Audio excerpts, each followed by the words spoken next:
तो शैतान बन जाता है। वो बोला कि सो गया वो आराम की तो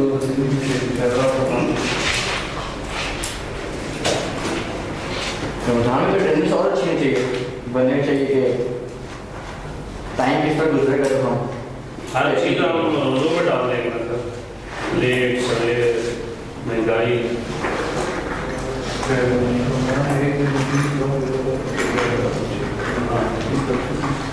मैडम के लिए अच्छा हुआ होता है।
रोल कॉल कर लेते हैं, पहले शुरू करते हैं। So we have Mohammad Adnan Riyaz नहीं है,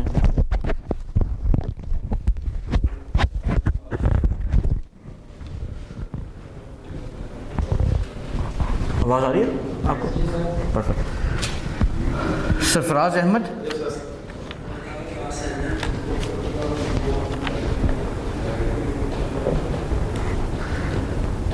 जिब्रान दानिश, शाह सलीम, हमजा मोहसिन, अली उस्मान, मोहम्मद फ़ारूक, मोहम्मद अली, अनिल आरिफ, आमिर वाहिद, इब्राहिम, मोहम्मद इस्माइल, किश्वर, वकास अहमद, किरण ज़मीर, हमीदुल्ला, महानूर फ़ातिमा, बुरैर मोहसिन, फ़ज़ल मोहम्मद, फैज़ान ख़ान, मोहम्मद अहमद हसन, नुमान ख़ान, मरियम उन्निसा, ताहिरा बतूल, उस्मान अली, मोहम्मद उस्मान हामिद, मोहसिन हयात।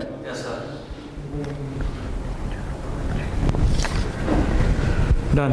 पेपर कैसा हुआ आप लोगों का?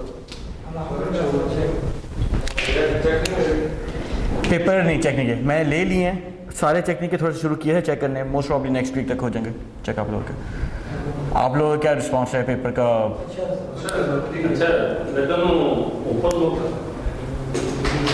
का फ़ायदा नहीं हुआ? ऐसे ही होना चाहिए, ओपन में फ़ायदा ना।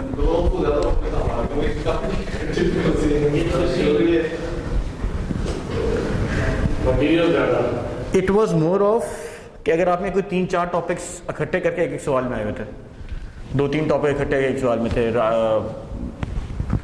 छोटे क्वेश्चन जो थे वो शायद आपको ओपन बुक में हेल्प कर देते, जो लॉन्ग क्वेश्चन या केस बेस्ड क्वेश्चंस थे वो आपको शायद इतना ओपन बुक, वो आपको कॉन्सेप्ट अगर आपने पढ़ा होता तो उसमें हेल्प करते हैं। ओपन बुक का फिर आप ढूंढते ही रहते कि क्वेश्चन का आंसर कहाँ पे किस जगह पे है, या अगर पढ़ा होता कॉन्सेप्ट बहुत स्ट्रांग होता तो फिर आप आइडेंटिफाई कर सकते किस जगह कहाँ पे था। कौन कौन समझता है 70% उनका हो गया?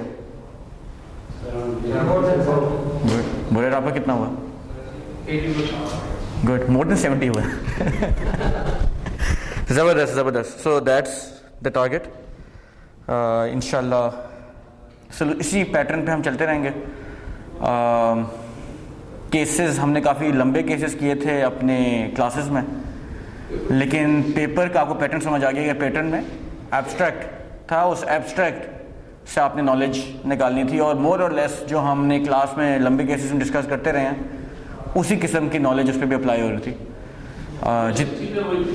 बेसिक चीज़ें हुई थी, एग्जैक्टली ऐसा ही है।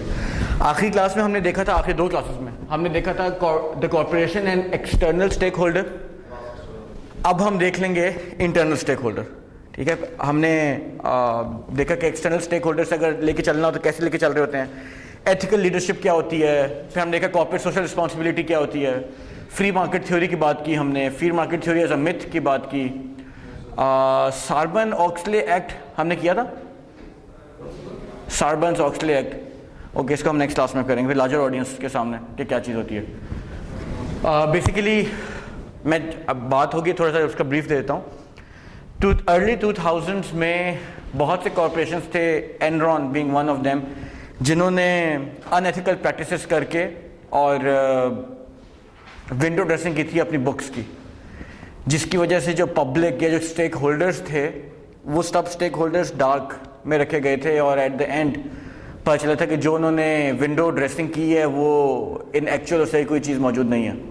तो एक एक्ट आया था, यूएस ने एक एक्ट इंट्रोड्यूस किया था, कांग्रेस ने गालिबन एक एक्ट इंट्रोड्यूस किया था जिसमें उन्होंने कुछ चेक मार्क्स दे दिए थे कि कॉर्पोरेट गवर्नेंस होनी चाहिए कंपनीज की, और कॉर्पोरेट गवर्नेंस में भी ये एलिमेंट्स उसमें ज़रूरी होने चाहिए।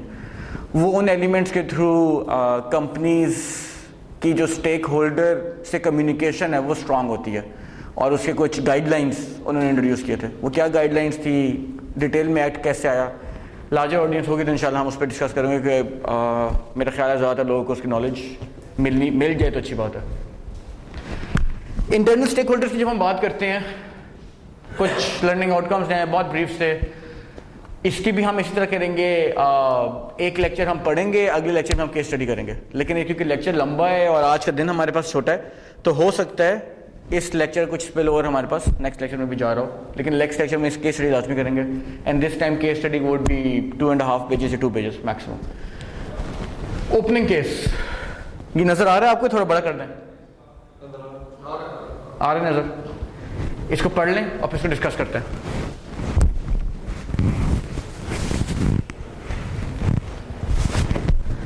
हमने जितनी थ्योरी पढ़नी थी वो हम शुरू के 6 लेक्चर्स में या 7 लेक्चर्स में पढ़ चुके हैं। अब जितना कुछ पढ़ेंगे हम latter half of the course में, वो सब उनको कंसोलिडेट, उसी थ्योरीज को कंसोलिडेट करेगा और अप्लाइड तरीके से बात करेंगे अब towards second half of the semester.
सबने पढ़ लिया?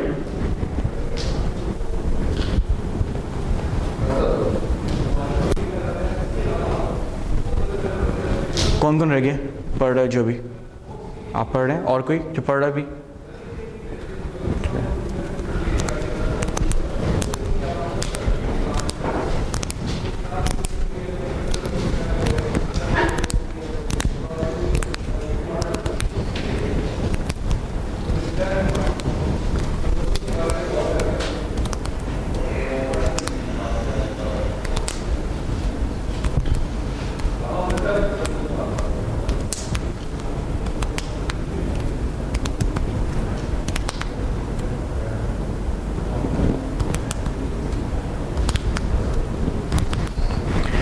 Let's discuss.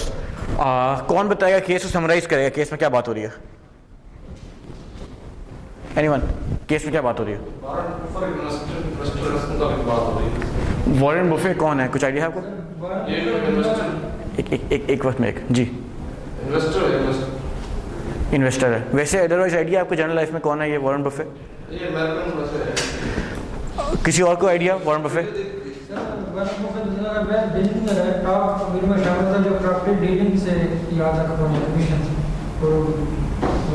प्रॉपर्टी डीलिंग से यहाँ तक पहुँचा। आज भी तकरीबन हर साल हजारों मकान सिर्फ लोग बनाते हैं उसके लिए, वो बेचते हैं। और जो यूएसए के प्रेसिडेंट्स वगैरह फाइनेंशियल होते हैं वो भी एडवाइस करते हैं। ओके, और कोई? वॉरेन बफे कौन है?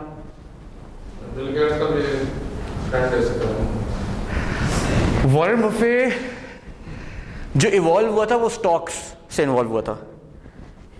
उसने अपनी पहली सेविंग की थी into stocks when he was 12 years old. मैं आपको जनरल बैकग्राउंड बता रहा हूँ इसका। He self made man, one of the top billionaire या wealthiest people on the planet as of now, as we speak, और डजन्स चैरिटी भी देता है ये इस टाइम पे। He has his business diversification into 8-9 different business streams, industries में business diversification इस टाइम पे है इनकी। And then Donald Trump is one of his business partners as well, one of the ventures में. So Donald Trump is originally a businessman, who came into politics later. Businessman came into news, then came into this politics. So ये background है इनका। Warren Buffett मतलब वो बंदा जो 12 साल की उम्र से सोचा था कि मैंने वेल्थ कैसे क्रिएट करनी है। उसके ऊपर एक छोटी सी केस स्टडी है कि वेल्थ कैसे क्रिएट करनी है। और जाहिर सी बात है कि उसने वेल्थ क्रिएट की और सक्सेसफुल तरीके से वेल्थ क्रिएट की तो उसने स्टेक होल्डर्स को मैनेज किया। अब इंटरनल स्टेक होल्डर्स को कैसे मैनेज किया उसके ऊपर थोड़ा सा केस है। और one of the finest statement, अगर मैं समराइज करूं इस पूरे केस को, तो उसकी समरी यहां से शुरू होती है। ये वॉरेन बफे का मैसेज है to its employees and it says, lose money for the firm and I will be understanding, lose a shred of reputation for the firm and I will be ruthless। यानी कि उसकी internal management जो है या internal stakeholder management जो है वो ये कहती है कि money is a by product and result. ठीक है, हमने टाइप ऑफ लीडर्स की बात की थी जिसमें से एक लीडरशिप स्टाइल कहता था कि profit is a by product. ठीक है, I do not worry about the profit, लेकिन I do worry about everything being done in ethical manner. ठीक है, एथिकल मैनर को अदर वर्ड्स में हम कह सकते हैं रेपुटेशन। एथिक्स रेपुटेशन मोर और less go side by side. तो कहते हैं lose a shade of reputation for the firm and I be ruthless, कि there is no compromise on the ethics और द वैल्यूज इस टर्म्स में।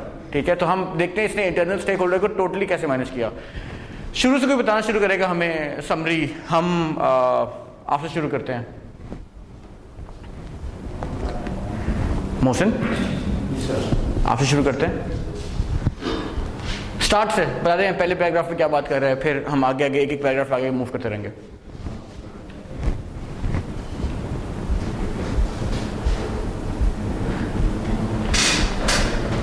चलें, मैं शुरू करता हूं, फिर यू मे कंटिन्यू।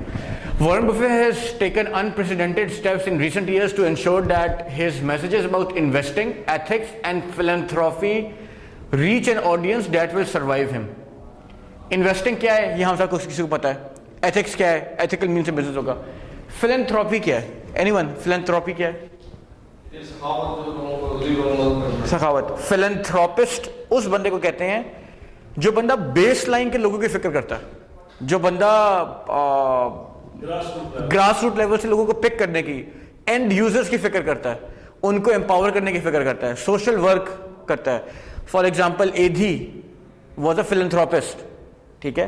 इसी तरह मेलिंडा गेट फाउंडेशन के बाद से Melinda Gates is a philanthropist, क्योंकि वो सोशल एक्टिविटीज, ग्रास रूट को रेस करने की बातें होती हैं, एंड यूजर को एम्पावर करने की बातें होती हैं, इन सारी चीजों में बिलीव करते हैं कि जब तक उनको एम्पावर नहीं करेंगे हम आगे नहीं चल सकते, ठीक है।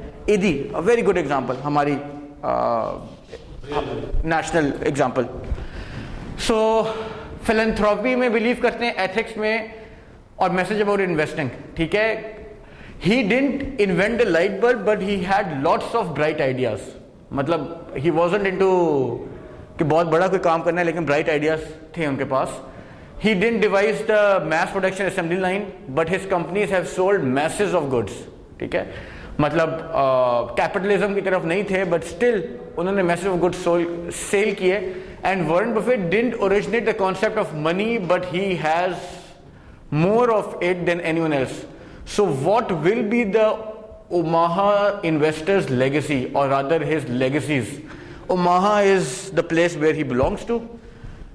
वो ये सारी बात है कि वो ओपनिंग स्टेटमेंट ही देना चाह रहा है कि इसकी लेगेसी क्या होगी। फिर अगर उसने लाइट बल्ब भी इन्वेंट नहीं किया, मनी भी इन्वेंट नहीं की, उसने मैस प्रोडक्शन लाइन भी उसने नहीं लगाई हुई थी, तो व्हाट इज हिज लेगेसी, जिसकी बेस पे उसने सारा कुछ बिल्ड किया। लेट्स सी इट फॉरवर्ड कि किस बेस पे। Observer says it 77-year-old's idea, 77 right now, he is somewhere mid 80s में इस टाइम पे। Observer says that says a 77-year-old's idea and philosophy of business and life will last far beyond his own.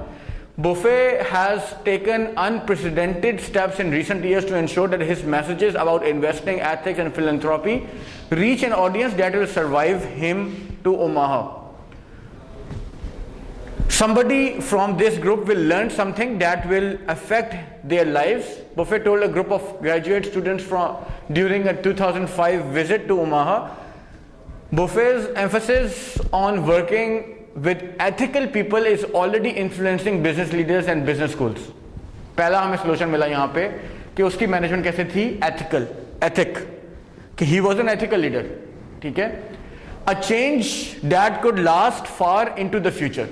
तो उसने बात ये की है कि because he was ethical with his people and an ethical leader, तो उसने जो मर्जी सेट किया है वो सिर्फ उसकी लाइफ पे तक एक्सटेंडेड नहीं है, उसकी लाइफ के बियॉन्ड भी उसका इम्पैक्ट कैरी फॉरवर्ड होगा। And this is type of stakeholder management that every one of us wants to do.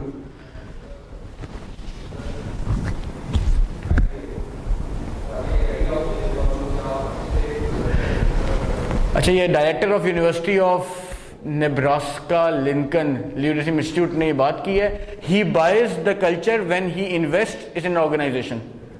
Culture पे बिलीव करते हैं, एथिकल कल्चर, दो हमें चीजें मिल रही हैं यहाँ से कि किन चीजों की बेस पे उन्होंने इंटरनल मैनेजमेंट की हुई है, internal stakeholder management.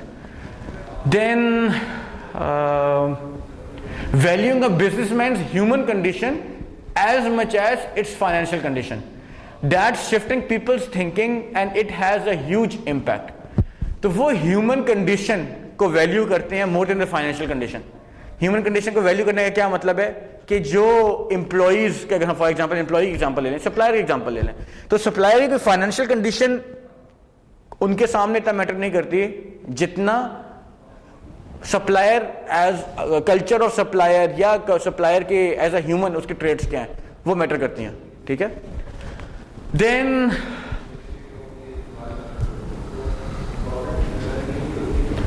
it's a model that's replicable, treating people fairly. Integrity underlies not only Warren Buffett's investment but also his philosophy of life. Keith Darcy, head of the 1400-member Ethics and Compliance Officers Association in Waltham, MA, said Buffett has played a hand in a flight to integrity by investors, executives, employees, suppliers and customers who want to be involved with companies that do business correctly. तो उसने सारी चीज को जो summarise किया हुआ किया flight to integrity, कि इंटेग्रिटी है, इंटेग्रिटी की बेस है, इंटेग्रिटी का कल्चर है, तो हम आगे उस चीज को बिल्डअप करेंगे. It's essential to him to be working with people he trusts. Darcy said, without that level of trust, it's not worth doing the business. That was his philosophy. कि आप ट्रस्ट कर सकते हैं तो आप बिजनेस कर सकते हैं, और ट्रस्ट किस बेस पे करेंगे? अगर आपकी इंटेग्रिटी स्ट्रांग है तो आप ट्रस्ट कर रहे होंगे. और इंटेग्रिटी स्ट्रांग कहां से होगी? कि आपका कल्चर स्ट्रांग होगा. और कल्चर और इंटेग्रिटी को स्ट्रांग क्या चीज बनाएगी? कि आप ह्यूमन वैल्यूज को या ह्यूमन कंडीशंस को ज्यादा वैल्यू करें rather than the financial conditions.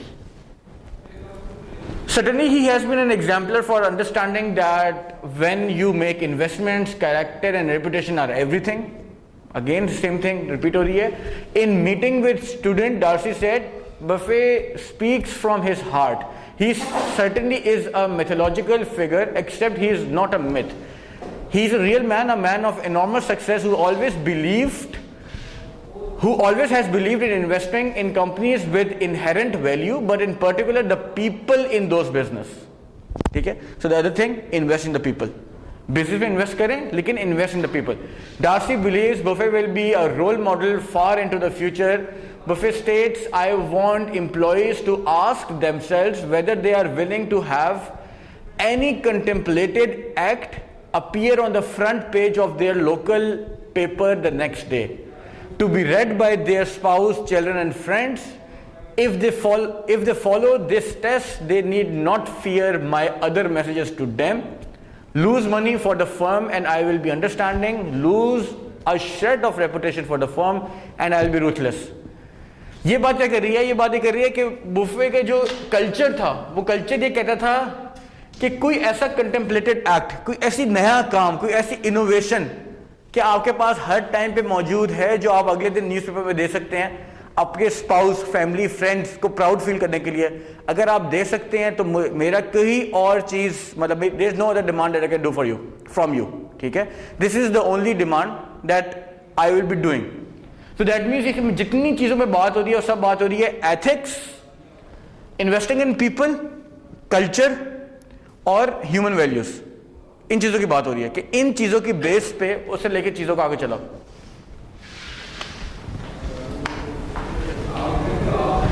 Okay, सो जिस टाइम पे हम leadership and stakeholder management की बात करते हैं, एज अ लीडर आप स्टेक होल्डर्स को कैसे मैनेज कर रहे होते हैं?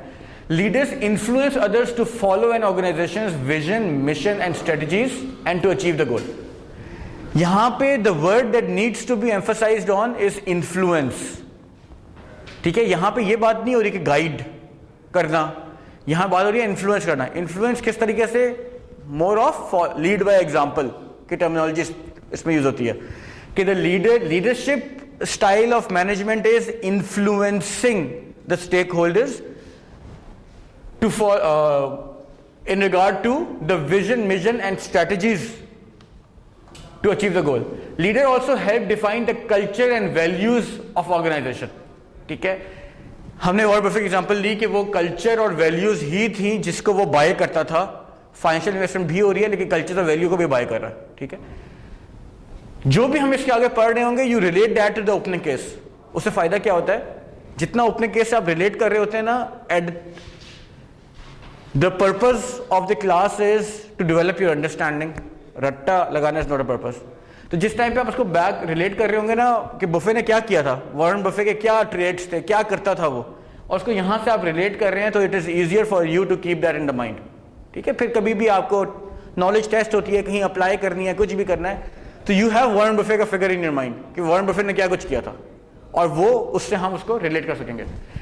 Okay, building new strategic partnerships, transformational restructuring and layoffs, consumer lawsuits, environmental crisis, bold new green initiatives, and turning around corporate cultures damaged by the effect of harmful products are example of situations that require leadership. ठीक है? Some of the areas जिसमें उसने बात की है कि leadership किस तरह के एरिया में required होती है. ये these are all those areas जिसमें आप लीडरशिप के अलावा, लेट्स से हम कहते हैं इमोरल लीडर की एग्जांपल अगर हम लेते हैं, तो दैट माइट और might not work in this. लेकिन हम लीडरशिप की एग्जांपल हम वैल्यू बेस्ड लीडर की लेते हैं, तो that might work into it. For example, हमने कहा स्ट्रेटेजिक पार्टनरशिप्स अगर आपने करनी है, लॉन्ग टर्म स्ट्रेटेजिक पार्टनरशिप्स करनी होंगी, तो हमें उसको एथिकल लीडरशिप या वैल्यू बेस्ड लीडरशिप में अगर करेंगे तो लॉन्ग टर्म हमारी स्ट्रेटेजिक पार्टनरशिप्स हो रही होंगी। Then again consumer lawsuits को आपने एड्रेस करना है, एनवायरमेंटल क्राइसिस को एड्रेस करना है, कोई ग्रीन इनिशिएटिव्स को एड्रेस करना है। इन सारी चीजों को एड्रेस करने के लिए जो लॉन्ग टर्म इंपैक्ट क्रिएट करेगी beyond person's life, that is an ethical leadership या value based leadership. Sorry, green initiatives, कोई भी ग्रीन इनिशिएटिव की बात इसलिए होती है क्योंकि आजकल दुनिया में कार्बन फुटप्रिंट्स और इन चीज़ों की बहुत ज़्यादा बात हो रही होती है। तो जितनी कंपनीज काम कर रही होती हैं, फॉर एग्जांपल मैं किसकी एग्जांपल ले, पाकिस्तान में एंग्रो की रिसेंट एग्जांपल लेते हैं। एंग्रो ने रिसेंटली कहा था कि हमने अपने कार्बन फुटप्रिंट्स रिड्यूस कर दिए, यानी कि हमने कुछ ग्रीन इनिशिएटिव्स लिए। तो green initiatives is very hot and very critical these days for any company to do, कि अपने कार्बन फुटप्रिंट्स कम करें, हम एनवायरमेंटल फ्रेंडली हैं। उसकी वजह से कंट्री रेटिंग की जाती है, कंट्री रेटिंग की बेस पे आपको वर्ल्ड इन्वायरमेंटल में आप कहाँ पे फॉल करते हैं उसकी बेस पे डिटरमिन किया जाता है। तो उसकी उस पॉइंट ऑफ व्यू से बात हो रही है green initiatives, anything that has do with environment friendliness, ठीक है। Then research on leadership demonstrate that moral values, courage and credibility are essential leadership capabilities. James Collin is one of the person who introduced level 5 leadership trait for good to great leaders. उसमें जो two of the essential elements that the person that James Collin shared were channel their ego needs away from themselves and intro the larger goal of building a great company, ठीक है। यानी कि उनकी जो ego है उसको ऐसे channelise करें, जो लीडर्स हैं, लीडर्स की ईगो को ऐसे चैनलाइज करें that their needs go away from their personal needs and into a larger goal of building a greater company, ठीक है। Is one of them. The second trait it says is कि leaders build enduring greatness through a paradoxical blend of personal humility and professional will. This means कि उनकी personally भी उनकी trades इतनी strong होनी चाहिए और प्रोफेशनली भी विलिंगनेस होनी चाहिए, देन ओनली इनकी इंटीग्रेटेड मॉडल कैन वर्क, ठीक है। तो जेम्स कॉलिन ने दो बेस ट्रेड दिए थे, एक वन ऑफ देम वाज कि उनकी पर्सनल ट्रेड्स और professional will should be integrated very strongly, सिर्फ तब वो काम कर सकते हैं into a good great to into good to great leader convert कर सकते हैं। And second trait is that they need to channel their ego away from themselves and into a greater goal of the company, ठीक है। These two of the very important traits that James Collin identified level 5 of leadership. Level 5